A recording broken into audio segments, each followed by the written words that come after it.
Hi guys! This is your Mr. Steady. It was Marimar Vlogs and welcome to this video. At in this video po ay magluluto tayo ng isang Ilocano dish na lagi ko nakikita sa reels, and it's what we call, or they call, Puki Puki. So you heard it right.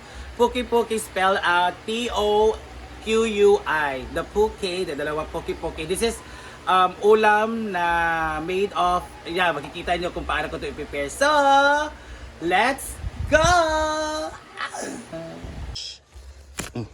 Pagbitasan na 2, tapos 3, dito pa 4, and then ito 5. Ayan, 5 talong lang kasi we will just make Ilocano dish about talong. Guys, this is our best alternative way to ihaw our talong. Lagyan natin yung mga talong. So 5 talong lang guys. Balik-tarin lang natin guys. Ayan. Ayan, so luto na talaga siya. Ganito. Tapos talaga ganyan guys. Sa uno na nato. Ayan, ito din ang isa. Pag ganyan na siya, soft na siya, it's okay. I remember something. Pag nahawakan ko ang talong. Ito na po ganito ang tsura ng ating binalatang. Kasi kukunin natin itong ulo. Kasi itong matigas at hindi naman yan nakakain. So the crown of our eggplants. Ito half. Then, yan.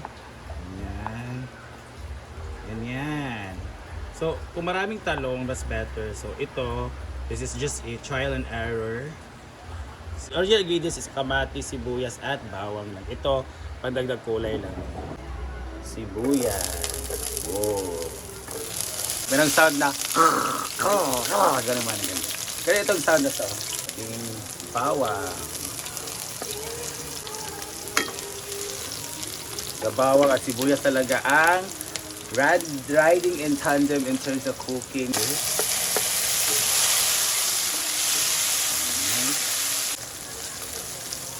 At sal or bell pepper, mamaya ng dahon. Inihaw na talong.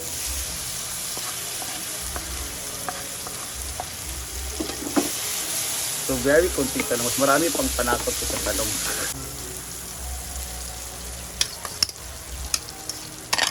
Yung para sa pepper.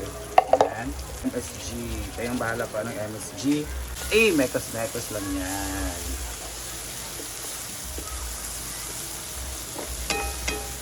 This is what we call the Puki Puki. Yan. Most in Ilocos Norte and Ilocos Sur. Sa Ilocos. Hindi kayo magdagdag na kung gusto ko maamahanghang, you can add chili. If wala talaga, so ayaw nyo naman, so pwedeng yung normal taste. So again guys, konti lang po yung pagluto nito, or saglit lang, saglit lang pagluto nito kasi luto na yung ating talong kasi it's ihaw already. So yung lutuin na natin yung mga ricados like, so yun na guys, after a minute, luto na ang ating Puki Puki, the Ilocano dish sa isang talong. Puki Puki. Yan. Again, let's gonna try this.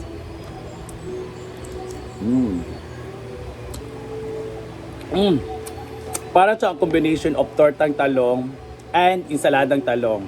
Kasi, inihaw muna natin yung talong, tsaka natin niluto. And, pag inihaw natin yung talong, there is a great impact for the taste. So, subukan nyo po. Napakasarap. Tapos, parang ka nasa probinsya talaga, tapos yung mama mo nagluto, sarap. Ang sarap. Go guys! Try this now. Para siyang tortang talong na inihaw.